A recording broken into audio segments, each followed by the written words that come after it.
Welcome to Baseball Biz on Deck. I am Mark Garbett, and with me, of course, is Mr. Matt Germain. And we're here today to bring enlightenment to you on baseball and certainly what's happening with the business of it and the Tampa Bay Rays. But we'll get an early start first with what happened with the USA Women's National Baseball Team up in Thunder Bay. Well, now that I've wrote all that out, how you doing today, Matt? I'm living a dream, buddy. Always, always, always. Oh, I love it. I love it, brother. It's been an exciting week for baseball. I'll tell you that much. I mean, all the trades that were getting finalized last week, and I almost forgot to celebrate Matt Joyce's birthday earlier this week. So, what can I say? Yep. A little bit older. A little bit older, Matt Joyce. You know, it's so neat to me. I don't know about you, but it's so neat to me to see all of these baseball players, former Rays, coming into the system, whether it's Joyce doing some of the post show or the in-between show, Denard Span working up there in the front office. And who knows, like I said, if we'll ever see Kiermaier or Longoria ever come into the situation as well. But it's fun. It is. I would caution, as a Montreal Canadiens fan who saw Mario Tremblay drive Patrick Roy out of the organization, that you have to pick your poisons sometimes. You want to make sure you have the right personalities you're bringing in for the right reasons and make sure they don't run wild on the organization once they get in. Well, I think it's wise advice here, my friend. Heaven knows we've both seen enough organizations where you're saying, what was your mindset when you put this mix in here? Why is this guy still an advisor to that organization? And it's mind-blowing sometimes. But I can't imagine Chicago White Sox fans, man. I mean, you're talking about the poor decisions.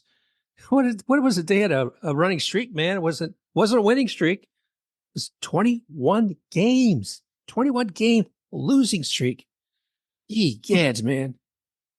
Yeah, how do you even go through the turnstiles at that point? Just to see the bad part of history? I don't know. I mean, I think they're probably feel disenfranchised more than maybe even Oakland A's fans to some degree.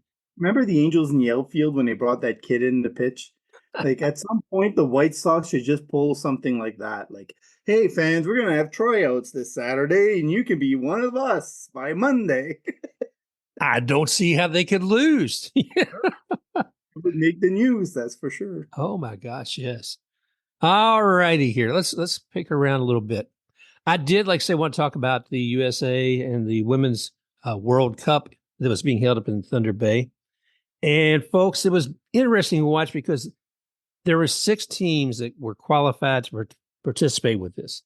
Venezuela, Mexico, Chinese Taipei, Japan, USA, and, of course, Canada. And it was an exciting week. For one thing, it started out as a round robin. All 6 of those teams were going to wind up playing each other. The weird part, Matt, was I was looking at the first day out. USA was supposed to, face off against Venezuela, but Venezuela couldn't get their folks there, and they wound up having to forfeit that game.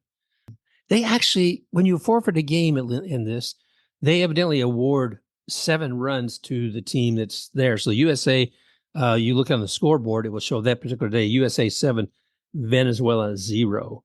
Really? And yeah, I wasn't really sure how that worked with the forfeit, but they also, you got to remember, in this Cup games, well, actually any of the women's professional baseball games, it's 7-inning games, and there's some unique things like that to it. If we looked totally at this, Japan's playing all the way through it.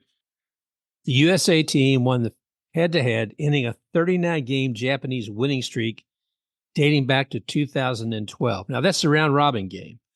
Okay, so after playing all the other teams, the last team to be played, the USA had to face before championship games was Japan, and they took it to them. But 2 days later, when the championship came about, Japan wound up winning that 11-6, and it was a tough game to watch, Matt, because the thing you would see about this team, there's these great women doing some fantastic plays, And you're seeing that, oh my gosh, we're in the seventh inning. How are we going to come back? At one point in this final championship game, Japan was leading 11-1, but the USA came back and they had 6 runs suddenly on the board. And then here we are in the seventh inning. There's 2 women on base and another one at bat. And you're thinking, oh my gosh, it's possible. It's possible for them to come back. But fate had other ideas, and it didn't happen that way. But it was great to watch these fantastic women, perform as well as they did. And it's unfortunate that, we talked about this before, they're not playing in a league. When will I get to see them again? Another cup or championship somewhere else. The USA team, that's the case. Yeah, the drama in these series, like even though they're short and they're not, they're not playing a tremendous amount of games. I know Team Canada had a walk-off grand slam in the 10th inning after it went, tied 5-5 after the 7th inning, and then, or sorry, after 9 innings, and then 10th inning was 7-7, and then they ended up having to walk off grand slam. So I mean, there's a lot of drama. There's a lot of nice plays. I caught like glimpses of it off and on. I was busy doing a lot of things, but I think you're right to cover it and to have the focus kind of brought up on it, because it's going to at some point, I think, end up being combined with a lot of other events, either male or otherwise, and covered in a bigger way. I think there's just so much amount of growth potential in all women's sports, really, and this is one of them that I think can really take off. Well, you mentioned Canada, and I'm curious to see how that team develops, because I think they may have been the youngest team at this, and for them to come in and win the bronze, I thought that was pretty outstanding. Yep. And somebody named Pilgrim hitting the walk-off to win it. Come on, that's great. As it should be. No, let's see. One other nut crack here a little bit here is, like I said, it was great to see the USA be there in the final and walk away with the silver. We'd really hoped that they were going to crack that. Was it seven championships in a row at the World Cup for Japan? I mean, the only game that they've lost, though, since 2012 was in that round robin game against the U.S. So, wow. They're a tough matchup in all the baseball and softball tournaments. Like you never can underestimate, their potential, and they're just, grace under pressure. They perform well in the high stakes moments, and they shine because of it. Yeah, they're very flexible too, as far as their strategy in the team. They're not playing in a fixed strategy. If they need to move players around, if they need somebody to bunt or hit long, we talked about this a little bit last week. Japan is all about that. So, congratulations to all the women and all the teams that participated with this, and thanks for giving us, a great games to watch. I was very looking forward to the upcoming ones in the future. So, all righty, let's bring it back to the Raise Up part of the show here, my friend. This morning, I should never write anything when I'm half asleep. I was responding to this guy on X.com saying something about Taylor Walls, the other Walls, yeah. He had said something about he had only had 1 RBI this year, but he had actually said 1 RBI with a hit. So I was looking up, I said, no, he's got 2 RBIs. He's got 2, but he was right. So I started looking at this and I said, my gosh, you and I have looked before at Taylor Walls, and it's just painful. I hate to say it. It's just painful. It really is. And I feel for him. I gave him a clean slate at the plate, because I said to myself, you know what?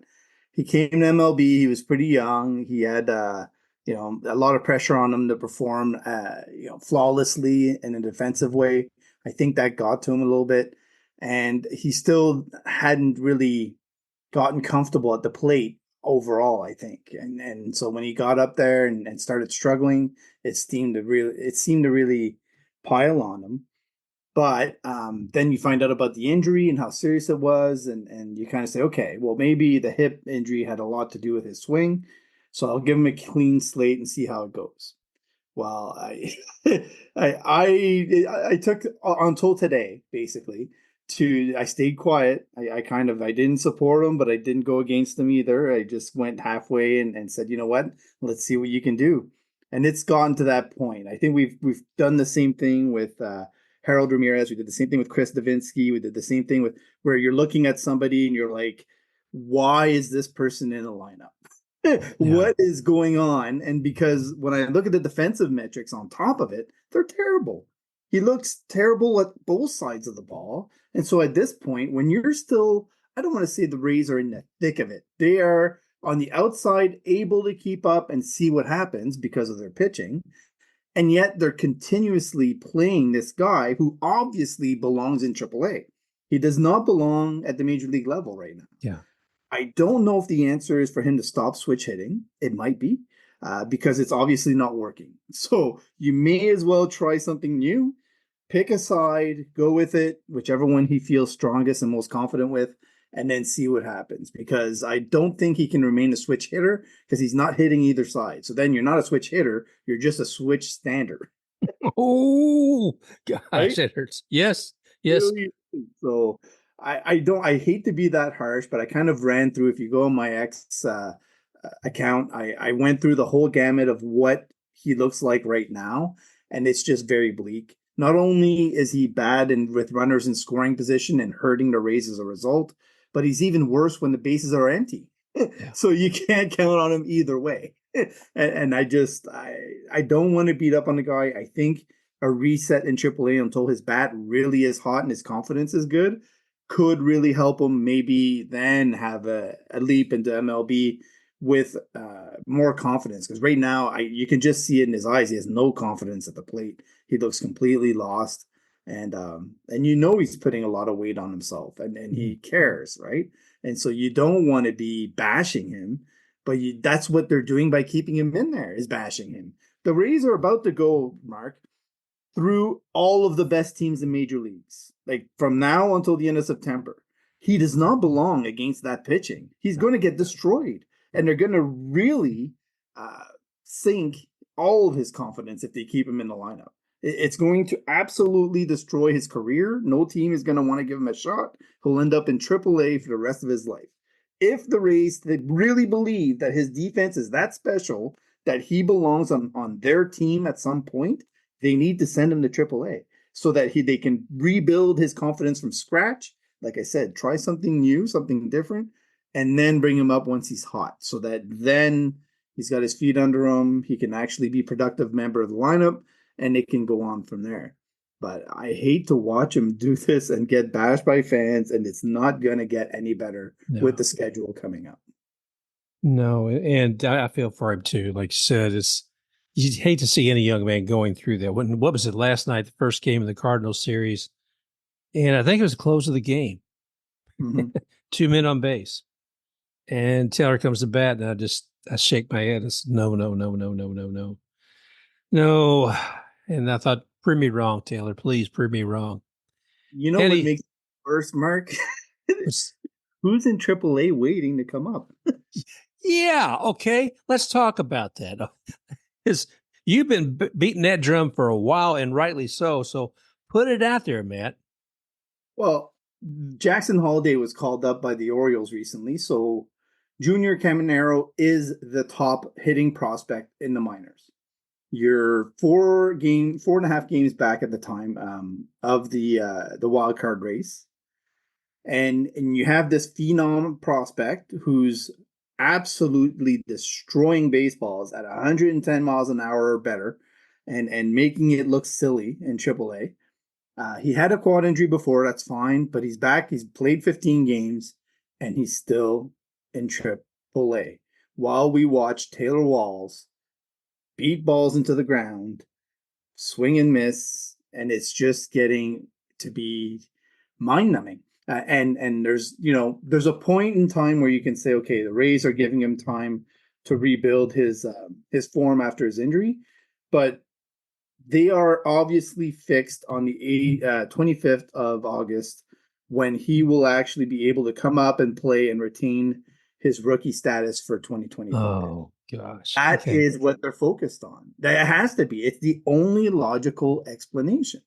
And I know I hate to say that agents should take action at some point, but if I'm Junior Caminero's agent and he doesn't come up until August 26th, absolutely I'm taking the Rays to court in some way, shape, or form because of what they're costing my client and the obvious, manipulation of a system that is still like, how they put that rule in for the draft pick compensation so that teams wouldn't do this. And yet they're doing this because they know that if they keep Junior Caminero in until the August 26th, then the top 3 rookies in 2025, they'll probably have Junior Caminero in there. So they'll get that draft pick compensation that MLB doles out for the top 3 rookies. So it's actually doing the opposite of what it's supposed to be doing.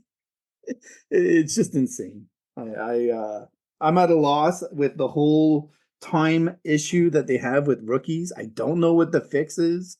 I wish they could just, when you draft a player, you have him 8 years. That's it. And then after that, whatever happens, happens. Whatever system you need to put in for that to happen that way is great. You want to have him in the minors? Fine. That's fine. You can have him in the minors 6 years, play him in MLB for 2 years. Great. That's your call. But he belongs to you for 8 years, and that's it. After that, he walks away.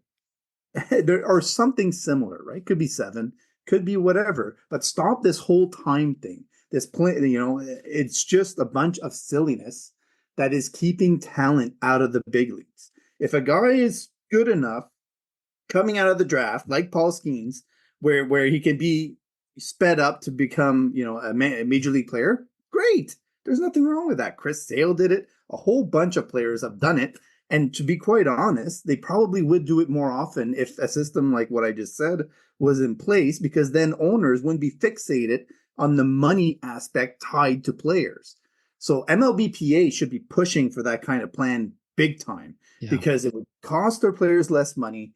The players would get to shine and have the statistical support afterwards to say, look, this is my career. This is what I was actually capable of doing. Not, oh, my team didn't really give me the opportunity because I was going to cost them money and they wanted to control me longer and yada, yada, yada. And so they wasted a whole year of my career. It's sad. It's just sad. At a time when we're looking for more talent in the league to excite the fans, to get people out there, to have a closer connection with college ball, yeah. That's my soapbox thing, Mark. Well, it's a good point though, Matt. And you think too about a lot of young athletes where they could have maybe a career in baseball or football. And maybe they are fantastic at both. So, well, you take a look at Tom Brady. He played minor leagues for a little bit, but he had a better opportunity with football. And so you want to talk about weakening the sport and finding ways not to engage young people who want to play the game. That is a great way to do it. Is just go ahead and find a way to make them sit on the sidelines longer so you can keep more in your pocket. Now, I'm fine with having a strategy of bringing in wave after wave of players and having a strategy of saying, okay, I'll need a new shortstop here in 2 years. But if I've got this guy out there right now and he's that great, and the ones I have right now are suffering, and I'm not doing something about it, I am doing a discredit to that player, and I'm doing a discredit to the fans. And to me, there's no room for that type of behavior. I'm not unlike you. I think there has to be a better way. If we ever get rid of the reserve clause completely, that would be something. And the whole idea of somebody having ownership of your career for X number of years, because of arbitration or how long they're going to let you come up and down and get a cup of coffee. It's ridiculous to do that to these young men and to do it to the game. It only hurts the sport and the entertainment factor. That's my thing is if you're trying to grow the sport and imagine if they did this in soccer, right? How livid would soccer teams be if this is the system that they had in place? Oh, yeah. If anything, soccer does the opposite. If you watch the EFL and a lot of other leagues, they find ways to move players around to other teams so that they can get the playing time in professional ball. So I don't know. I just think you bring up a great point with the NFL though, with Tom Brady as the example. You you're in competition with all the other sports. So the road from college to being in the spotlight is important. And players will look at that as athletes and say, you know what? How long and how likely am I to make the big money? Like the Rays had a player not signed. He's going to Kentucky. Why? Well, because he knows he can actually have a just as long a process to get to the big leagues by doing it that route as he would if he went to the minors and started from scratch in rookie league. Yeah. So why would he bounce around from empty park to empty park for 4 years and not instead go to college, have fun, and have full crowds? Like it doesn't make any sense.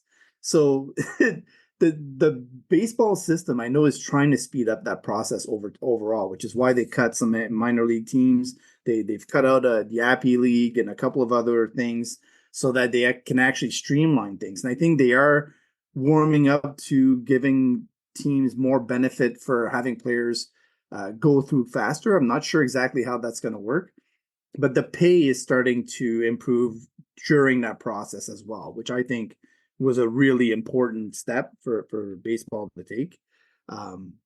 Now I think the time has come to say, okay, is the draft pick compensation deal that MLB made working, or do we need to look at something different? And to me, the whole premise of arbitration is flawed just because of what they weigh in arbitration, which is outdated. But if you want to have a longer stretch of arbitration and have the control be set in stone so that you don't need to manipulate the playing time, to me, I think you would do the sport a great benefit. There's no doubt about it. I mean, you think about it, man. We want to see that activity. We don't want to see, like you said, somebody just lingering. You don't want to see someone sitting in front of any empty stadiums. And as much as I was against Rob Manfred cutting all those teams, I do have to say that it was probably the right call now, because I don't feel like there's small communities that are missing out because of it. But outside of that, I think it was just another way to string along young players and maybe something would evolve out of them. Yeah, I think like what I think is needed as a next step, because what it also did is it actually made it extremely tough for players out of Latin America to get a look at the rookie level, because what happens is early on in the season, there's two teams in the DSL for most teams, but some teams only have one. And then they'll jump to the FCL if they're lucky. So if they shine enough in the DSL, they'll go to the FCL or AZL, depending on which league you're playing in. And on that team, they have until the draft, basically. So they've got May and June to shine. If they're lucky and they shine enough that they get promoted to A ball, or if they shine enough that they keep them on the FCL team while the draft picks get assimilated, that's great, but it's no guarantee. So then they're in competition with all those draft picks or playing time, which is the end of their season, basically, in the FCL. And then they wait for the A ball. But in A ball, for the majority of what I've seen, is it's very, very, very heavy in draft picks. So, you're looking at 20 rounds. So if the Rays are drafting 20, they're going to put them either on the FCL team or on the A ball team. So if you split them up between the two, every year there's 10 on A ball, there's 10 in FCL. That means that there's only, 15 spots on both that they can compete with, and you still have the people from the year before to contend against. So the competition for Latin American players or international players to actually get up to A ball and beyond is extremely tough. And to me, what you need to do in that case is extend the DSL season, number one, so that it's longer. Extend the FCL season so that it's longer and it gives them a better opportunity. I think a month is probably fine for both of them, and improve the conditions and the crowds and everything else at those facilities so that they get similar kind of playing environments as what they would get when they come up to A ball or A plus. So that way you can keep improving it to the point where they're making a little bit of money to kind of sustain their model, and you're able to actually simulate a lot of the same playing conditions as they would get in the US. Well, that holds true when I mean, especially with the DSL. I've been looking at that, and I'm thinking of a lot. I'm thinking a lot of the international signings that we've seen over the years too. It's funny. Earlier today, I was watching that movie. What is that movie? Brothers in Exile. Are you familiar with that one? Yep. Yeah. So you're talking about both those guys came over from Cuba, Mm-hmm. and that is such a story in and of itself. And I won't even begin to touch on that. But when they came over here, it wasn't like they were going to be going through a minor league system. These were guys who had already proven themselves in Cuba. These were fantastic stars, but they weren't going to have to be.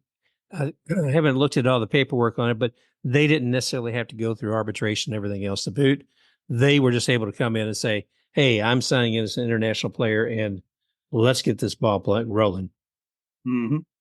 Well, Matt, I know we were kind of talking about Taylor Walls and bringing up Junior Caminero, but I've been watching, Chris Morel, and I was thinking, you see part of a game. You're seeing a couple moments, and it looked like he had a couple of fumbles with the ball out there. He bobbled it around a couple of times at second, and I'm like, oh my gosh, I was really hoping for more here. I keep saying he's new here, give him a breath, but then I looked at both him and Taylor in their last 5 games, and there's Taylor. He had 15 at bats, 2 hits, 0 runs, 2 walks against Houston. And if I look at Christopher Morel last 5 games, 17 at bats, 2 hits, 2 runs, 2 home runs, and 3 walks.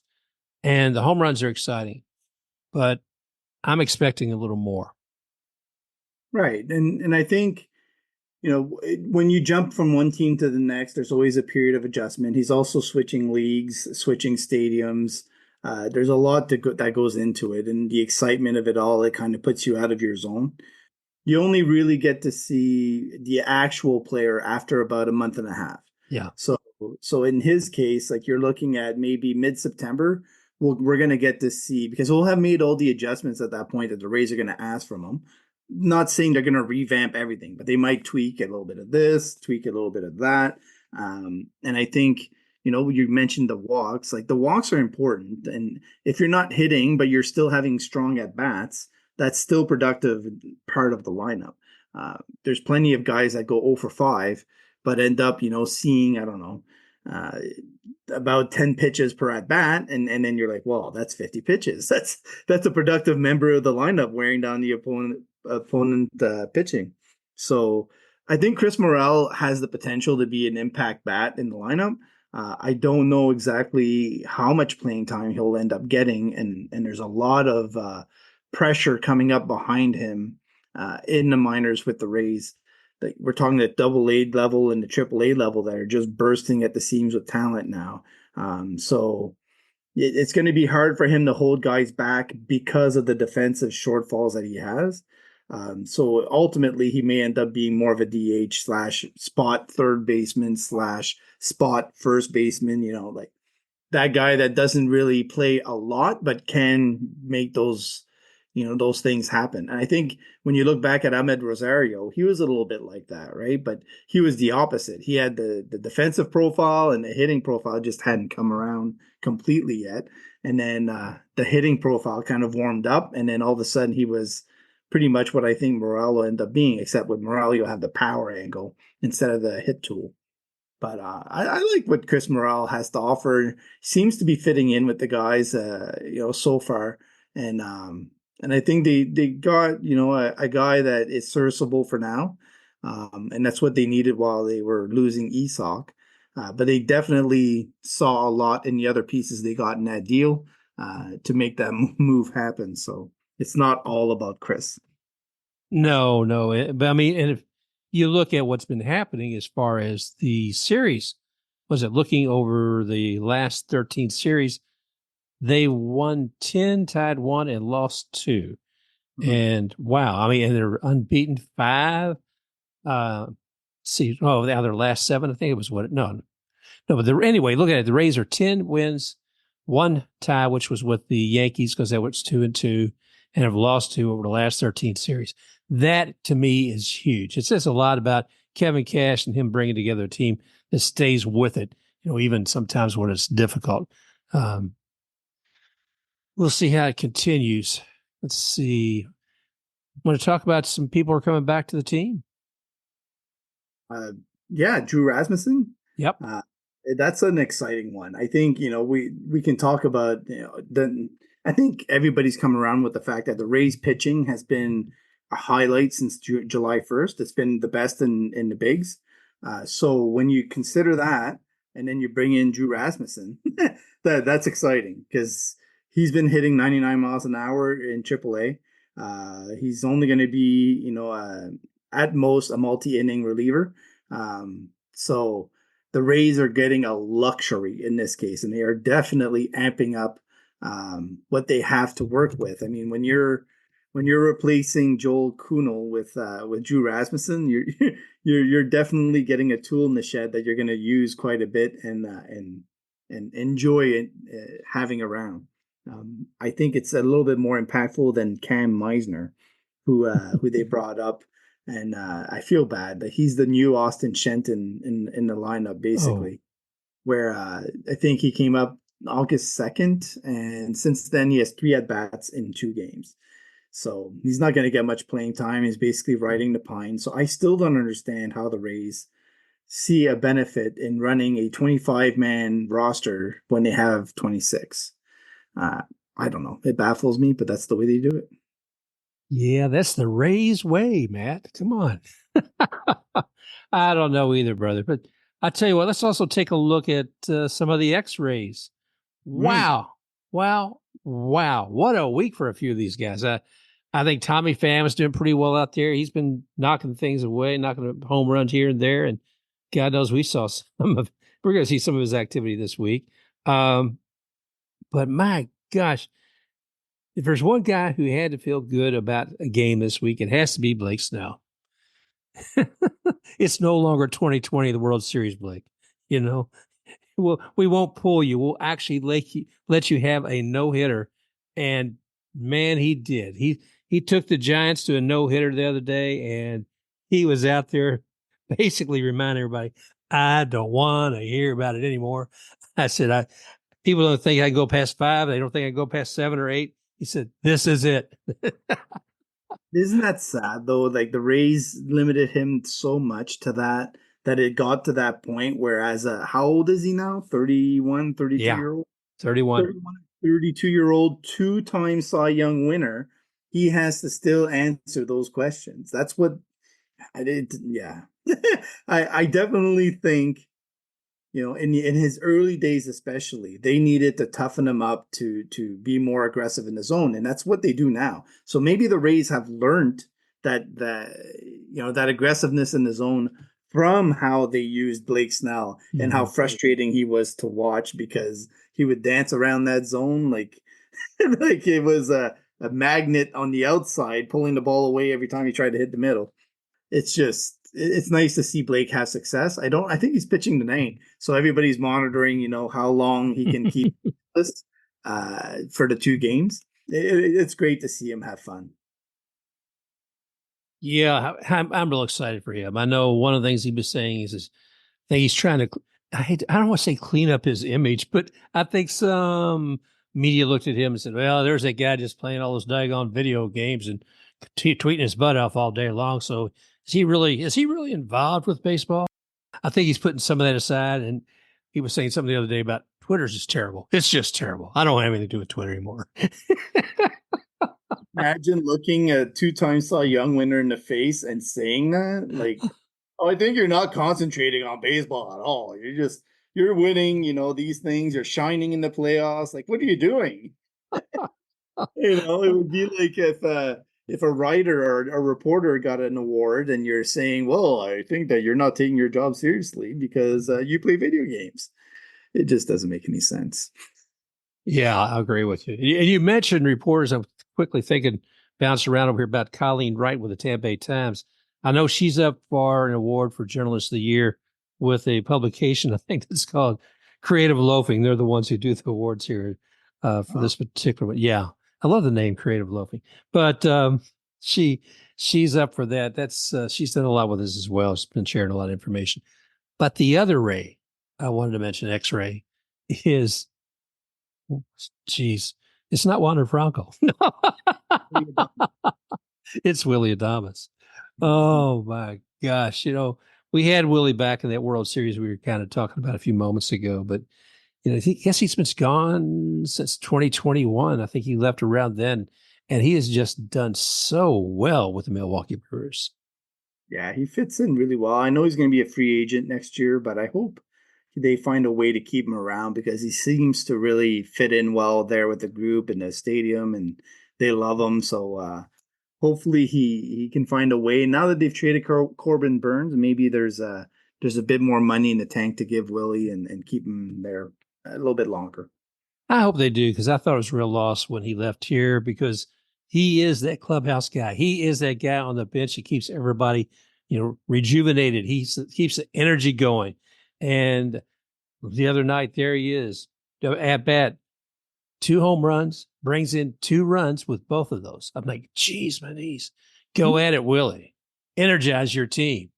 And not just doing it on the bench, baby. You're doing it at the plate. Yep, exactly. Plenty of, that's the nice thing about baseball. And the longer you're at it, yes, you can love your team, but you got to love your players that have been there and have gone elsewhere to, enjoy what they're doing. As long as they're not playing us tonight, I'll celebrate everything they're doing. Exactly. That's how I feel about Randy Rosarena. That's how I feel about a lot of the guys. I will say there's some news also in around the league that are going to have an impact in the standings a little bit. Where Grayson Rodriguez, Marcus Stroman, and Tyler O'Neill are all dealing with injuries recently. Mm. So the AL East is still highly in flux, I should say. Even though there's we're starting to get low on number of days and number of games, so it's still going to be an interesting race. We'll see how the Yankees and Orioles hold up at the top. I think there's cracks in the windshields basically building up over time, and it's fun to see the Rays go on a run for once. We haven't seen it all year. They've won series, a lot of series, but not like a good 10, 12, 15 game winning streak. Yeah. That's what I'm hoping for. You and I both, brother. I mean, them winning so many series in a row has felt good. The one thing, and I was looking this morning, I don't know what the numbers are exactly now, where it's Wednesday, August 7th, and I'm looking at American League East, and lo and behold, the Orioles aren't there at the top. They're a half game back behind the Yankees. Oh, geez, my knees, man. What's happening here? That Jazz Chisholm factor's cracking in for the Yankees. Now, mind you, both those teams have 67 wins. It's just the Orioles have 47 losses, and the Yankees still have another game they need to lose. So it's tight, at least in those 2 spots. But what can we do? We keep popping up and down that 500 bubble, but I think we still got some. We can move forward. We can get a streak. We can get a streak going. Absolutely. Any other news we should be thinking about? I just want to bring up one. So somebody asked me a question about who I would name as one batter or one pitcher in the Rays system that I think really has a good chance of being a good MLB player that isn't being talked enough about by outlets of any kind. And I came up with one hitter, which was Colton Ledbetter, who I think is just an exciting, 5-tool potential outfielder who's been getting better and better and better all year long. Every time I watch this guy play, he seems to be hitting the ball harder, running faster, making bigger plays. There's just no slowing him down. So first half, he had a, midway of the road, about 755 OPS, and was hitting 237. But he still had 9 home runs and 13 stolen bases. In the second half, since then, he's hitting 345 with a 403 on base percentage and 578 slug. So he's got a 981 OPS. Every time that I see him, like I said, he's getting better. And the key with that is he's actually added 16 extra base hits and 110 at bats. So and he chipped in another 16 stolen bases with that. So he's just showing the speed, showing the power, and it's somebody that I really think has hit another gear, and he reminds me a little bit of how Josh Lowe hit another gear at some point in his upbringing through the system. And I think Colton Ledbetter is one of those guys you want to keep an eye on. And on the pitching side, I came up with Owen Wild. He's not really, but everybody loves the name. They always say, how wild is that you came up with Wild? Things, it's fun to kind of go through, but he's 22-year-old. He's got a lot of swing and miss. He misses a lot of bats, over 10K per nine. And he's just somebody that I see pitch, and he's got a lot of strength. I don't think he's going to break down. I think he's going to be able to stay a starter as he comes up. And like Colton, every time that I see him, he seems to be improving, and he seems to be a little bit more aggressive in his zone, and he's trusting his stuff. And he doesn't walk many guys, and that's been steady all the way through his career. So I think it's going to stay that way. So his control is above average, and he's missing a lot of bats. So he's somebody that I would say, is not getting any limelight because the Rays do have a deep system, but he probably deserves a lot more than what he's getting. Well, I remember when you first talking about Junior Caminero a while back. I mean, nobody really heard about him. We're talking about almost a year and a half, 2 years ago, I guess. Mm-hmm. And some of the others that you brought to our attention. So keep your eyes and ears open, folks. And you can always follow Matt on x.com. And his handle is at Matt, M-A-T, _ Germain, Germain _ Is that right, Matt? That is correct. All right. Now, I follow him because, man, he does keep up. He has that scouting persona where he seems deeper than most of us. So, Matt, thank you for sharing all that you do here and also on your x.com account. Not a problem. Always a pleasure. All right. Well, we want to thank you again for joining Matt and I here today on Baseball Biz on Deck. Just remember, you can find us on Apple. You can find us on iHeartRadio, Spotify, any podcast directory, we're out there. So thanks again for joining us here today, and we'll talk with you again real soon. Special thanks to X-Take RUX for the music rocking forward.